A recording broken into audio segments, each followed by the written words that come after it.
Buenas, ¿cómo están? Bienvenidos a una reacción más. El día de hoy vamos a reaccionar a las 7 peores consolas de videojuegos de la historia. Este video me lo han recomendado, así que dejo por aquí o por donde sea el comentario de la persona que me lo ha recomendado. Así que sin más preámbulos, vamos a meterle caña aquí, gente, a el videito. Vamos a darle, a ver, vamos a darle. Este es un tema que ya abarqué en uno de los primeros videos que hice en mi vida, pero sentí que le debía una reedición mucho mejor lograda hoy, que tengo bastante más experiencia. Gran metáfora de la vida, por cierto, porque el mercado de los videojuegos también tiene mucha más experiencia. No por nada es muy difícil que hoy saquen un producto que fracase tan estrepitosamente como lo hacían algunos en los viejos tiempos.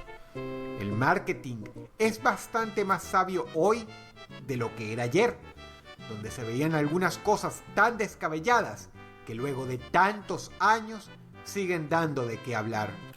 Es cierto, ¿no? Pensar que ahora, si bien es verdad que el marketing y la publicidad siempre fue un factor determinante en algunos casos, hay que admitir que ahora hay tanto consolas como juegos que con una muy buena campaña de publicidad, no necesariamente de hacer una publicidad en sí, sino que, por ejemplo, haciendo viral algo, puede ir muy bien. Está el caso de Stellar Blade, no sé si se acuerdan del caso de la mina culona, el exclusivo del PlayStation 5. Que la verdad es que pues, al final llegó a vender un montón por eso, por la intención de manejar esa bichita, ¿no? Con la intención de manejar a la mona culona. Lo cual dicen después varias gente que el juego estaba bastante decente. O sea, por lo tanto, supieron aprovechar, ¿no? La repercusión que generaron y el debate y todo lo que fue con un buen juego, la verdad. No es que era la obra maestra, pero decían que era un juego muy bueno y entretenido, o sea, que cumplió. O sea, tenías una bicha potona que encima era divertido manejarla, entonces pues... Este es un tema tragicómico que sé que la gente disfrutará enormemente y la audiencia de Huesos Amarillos mirará con nostalgia. Estas son las 7 peores consolas de videojuegos de la historia. A ver... Número 7. A pesar de que fue en esta década que el mercado de los videojuegos logró rivalizar con el de las películas en concepto de ganancias netas, lo cierto es que siempre fue un negocio lucrativo, y por eso Panasonic quería intentar su propia incursión con una gran promesa que anunciaban barrería el suelo con la competencia: la 3DO. La 3DO sacaba a pasear a la Sega Genesis y a la Super Nintendo en concepto de gráficos. Y uno de los mayores alicientes era este juego de pelea que, a pesar de tener una jugabilidad atroz, dejaba boquiabierta a la gente. ¿Qué salió mal? Panasonic, a pesar de ser una gran compañía, no tenía lo que se requería para competir contra gigantes como Sony, quien tan solo un año después ofertaría un aparato superior en todo sentido. Sin embargo, hubo algo más. Incluso durante los primeros meses de lanzada la consola, todos sus juegos se podían contar con apenas los dedos de las dos manos, mientras que la Super NES tenía todo un catálogo lleno de nombres fabulosos. Y es así como se hizo historia. Es en este punto que la industria entendió que la calidad y variedad de los títulos es más importante que los gráficos. La 3DO se vendía a un precio excesivo y su librería era tan pobre que significaba comprar un aparato que durante toda su vida útil tuvo disponibles tan solo un puñado de juegos. ¡Fua! No, gracias. No, gracias. Número 7. Totalmente, hermano. $600 valía esa madre. $600, ¿y cuántos juegos tenías? 15, hermano. Recuerden que la vida útil de una consola es bastante amplia. La Play 2, ¿cuánto tiempo estuvo vigente? Hay gente que juega actualmente Play 2 todavía. La Play 4, hermano, ¿hace cuánto que se sigue usando? Y entonces, realmente, el hecho de pensar de que te compras una consola con, para empezar, tan poco para elegir, y aunque eligieses todo, no vas a llegar a usarla durante tanto tiempo, realmente pues le metes una hostia del tamaño de una casa. Y encima el hecho de que pues sale $600 no es nada barata. Número 6. El número 6 en esta lista significó grandes pérdidas para la compañía que la creó. Se le conoce como uno de los peores fracasos en el mundo de los videojuegos y al día de hoy es tenido como todo un manual de lo que no se debe hacer en la industria. Lanzada en el año 1991, la CDI de Philips fue descontinuada en 1998 por necedad de la compañía más que ninguna otra cosa, lo que desde luego significó un costo colosal en su reputación y bolsillo. Encima patrocinó publicidades majaderas donde clamaban mentiras descaradas, como que su aparato era mucho más potente que la PlayStation de Sony o la Saturno de Sega, argumento que no se sostenía ni por 2 segundos viendo sus juegos en acción. Lo gracioso es que Sony ayudó en parte a manufacturar esta máquina, pero puede decirse que solo estaban aprendiendo silenciosamente de sus rivales para lanzar su producto estrella años después. Su pobrísima librería de juegos y su precio desorbitado hace increíble que Philips consiguiera vender nada menos que 1 millón de unidades de este despropósito. Imagínate ser literalmente del millón de personas que compró esa porquería, hermano. Déjate de joder, hermano, déjate de joder. Es que encima me sorprende que son empresas grandes, hermano. Panasonic y Philips. Philips es una locura, hermano. Todo lo que es electrodomésticos y cosas de Philips son muy buenas. Ahí se dan cuenta que realmente todos cometemos errores. ¿Cómo puede ser que hasta empresas tan grandes como esas hayan cometido errores? Y también me doy cuenta el pequeño, no sé si decir monopolio, pero no, porque no es un monopolio como tal. No sé realmente el uso de la palabra, pero ahí te das cuenta que realmente todas las empresas superfluas a lo que viene siendo Sony y Nintendo no pudieron competir realmente. Luego salió Xbox, ¿no? Con Microsoft, que está compitiendo actualmente también. No recuerdo bien, no sé mucho de las épocas, discúlpenme, no sé mucho de historia de videojuegos con respecto a ese tema, pero pues actualmente son esas tres nada más. No hay, por ejemplo, una consola, o sea, conocida como esas, ¿no? No hay una consola LG, por ejemplo, creo. Aunque en cuanto a consolas portátiles, creo que sí están saliendo.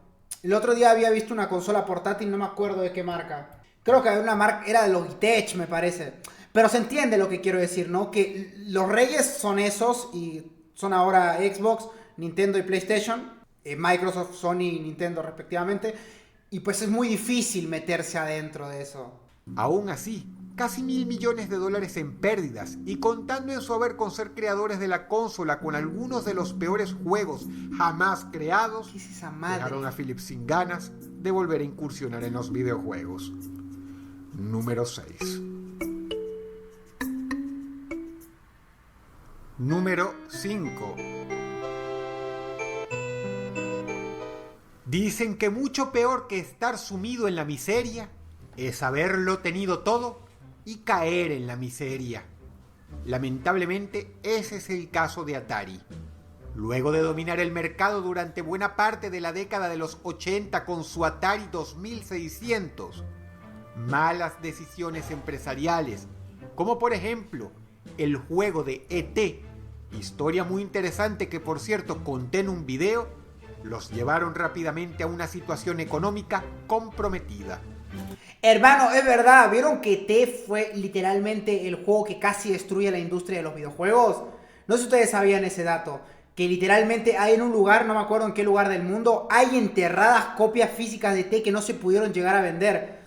Y encima hay que notar que Atari es una empresa tan legendaria que creo que todo aquel que mínimamente conoce un poco de historia sabe que es Atari. Sabe que Atari en un momento existió y que Atari en cierto punto de la historia llegó a dominar todo lo que es el mercado de videojuegos. Pues es interesante saber que cayó luego de esa forma tan bochornosa. Desgraciadamente su peor equivocación estaba aún por venir. En la década de los 90 se la jugaron con una consola que pretendía competir contra gigantes como la PlayStation de Sony y la futura Nintendo 64, el Atari Jaguar. El gran atractivo comercial del producto era que se trataba del primer aparato con 64 bits, lo que se suponía la hacía más poderosa que la PlayStation y la Sega Saturno, quienes en cambio contaban con 32. Pero la realidad es que de hecho, esta máquina era inferior técnicamente, y para la época ya se notaba. Pero la Jaguar solo empezaba a sumar desastres. Su angurrienta y escasísima librería de juegos y críticas por tener lo que se considera uno de los peores mandos en la historia la hicieron fracasar de una manera que es difícil poner en palabras. Te conté que luego intentaron remontar con un adherente llamado Jaguar CD. La compañía jamás pudo recuperarse de ese golpe. Saca el cálculo. Sony vendió 100 millones de PlayStations.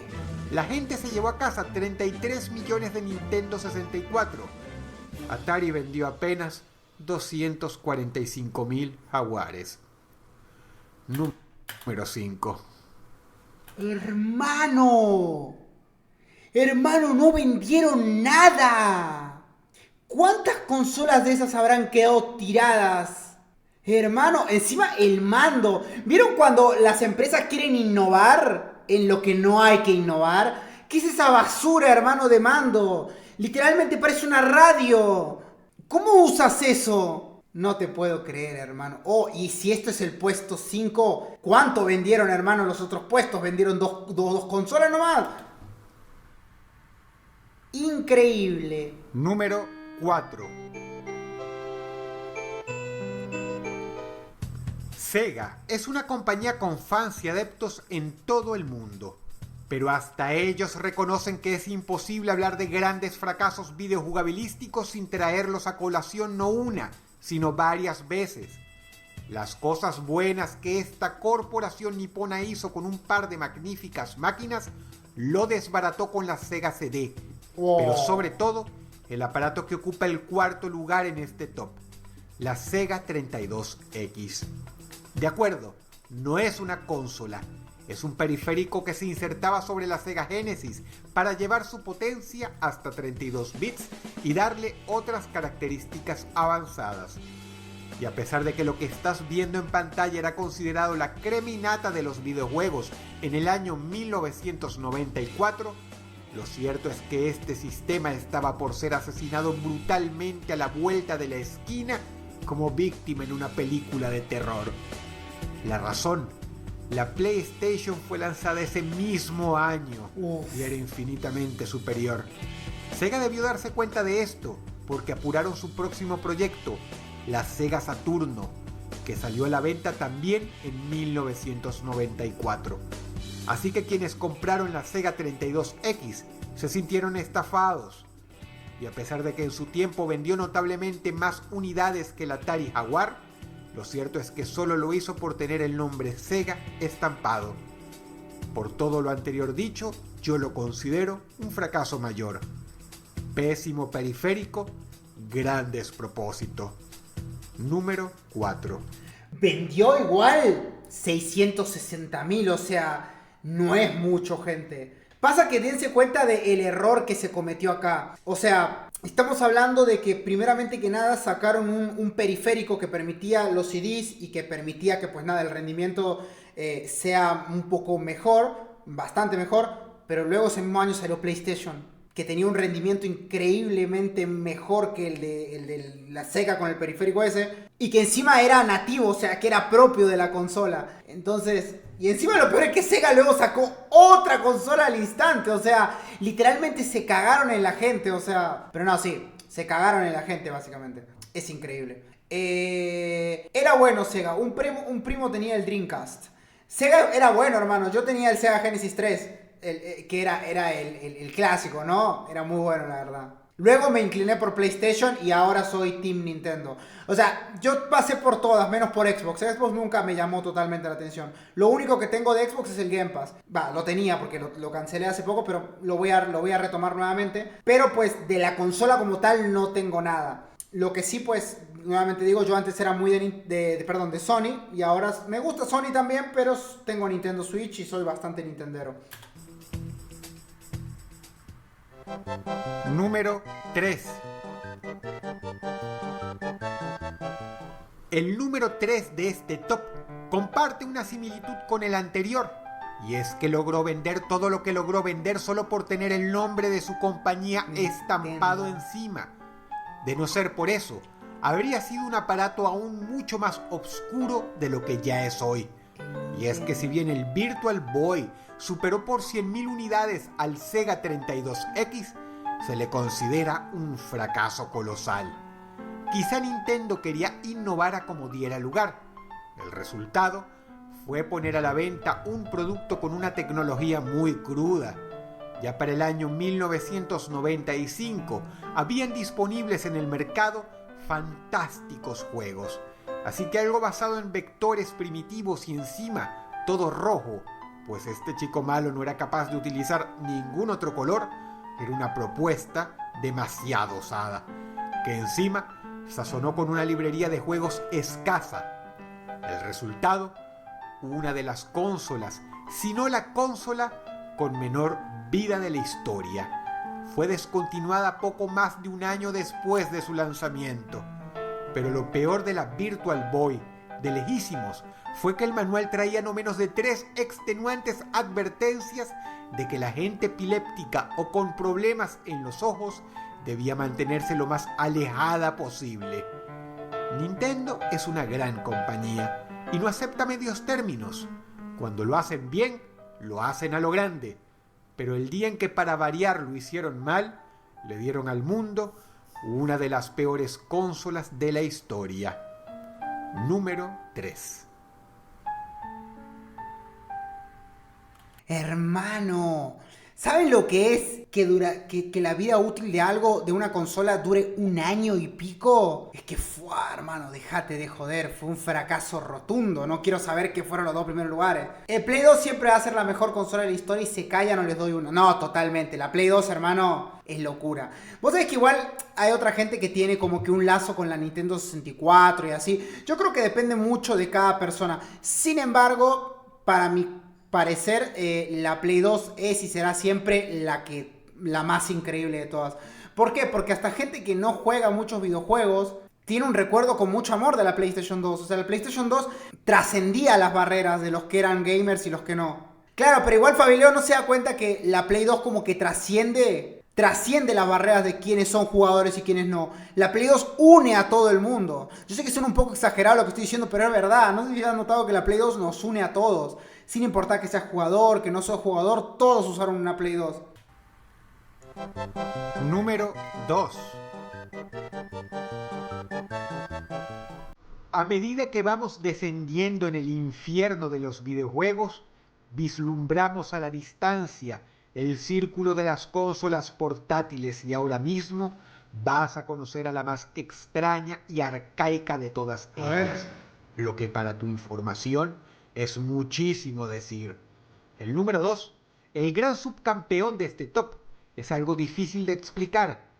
Tiger Electronics es una compañía que durante años se dedicó a crear pequeños juegos de mano.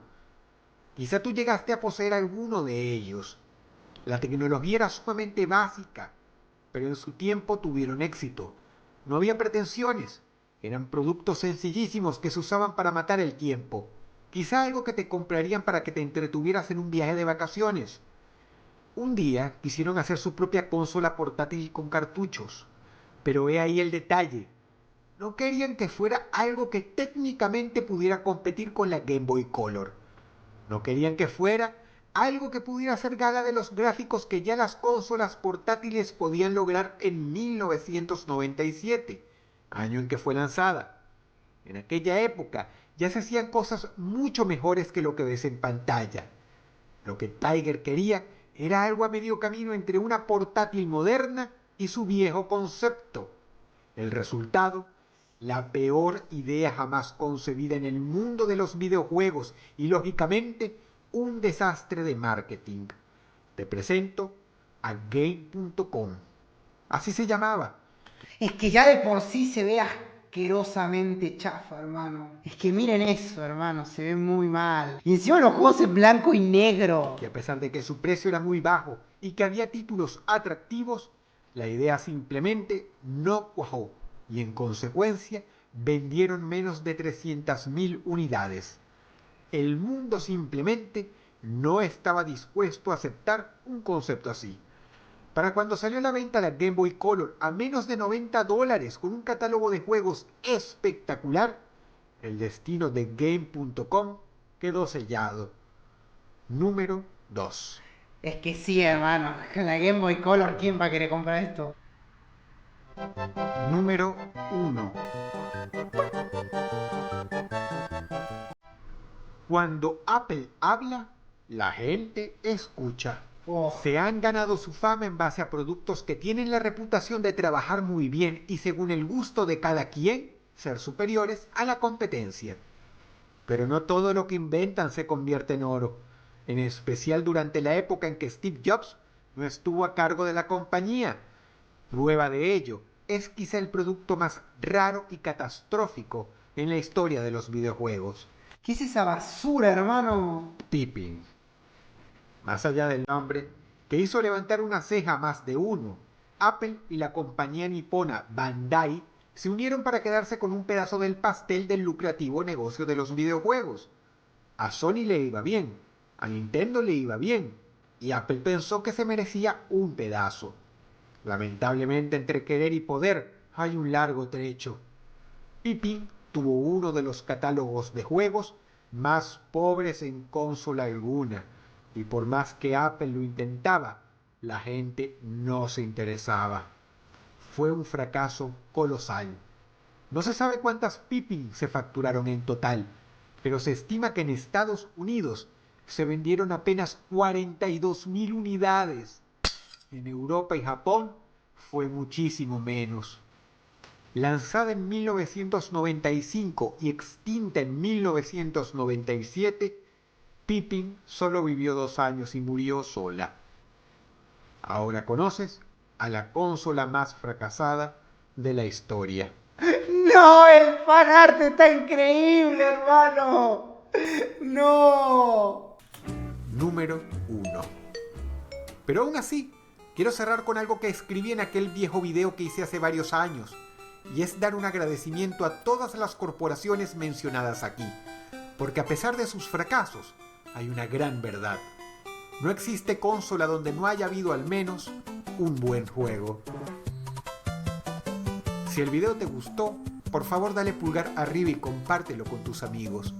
Suscríbete a mi canal si quieres ver más videos así. Increíble, me gustó el video, estuvo muy bueno. Hay muchas consolas que yo no tenía idea, no les voy a mentir. Gran parte no tenía ni idea. Pero wow, hermanito, wow. Te da ganas de investigar, ¿no? Con respecto a estas cosas. Muy buen video, la verdad. Muy buen video. Muchas gracias a la persona que lo recomendó. Y pues nada, hasta acá hemos llegado el día de hoy. Nos estaremos viendo para la próxima, gente. Bye. Excepto Pippin, sí, excepto Pippin. Pippin, tú no estás incluido en la lista de al menos tener un buen juego. Ahora sí, nos vemos, gente. Gracias por ver el video.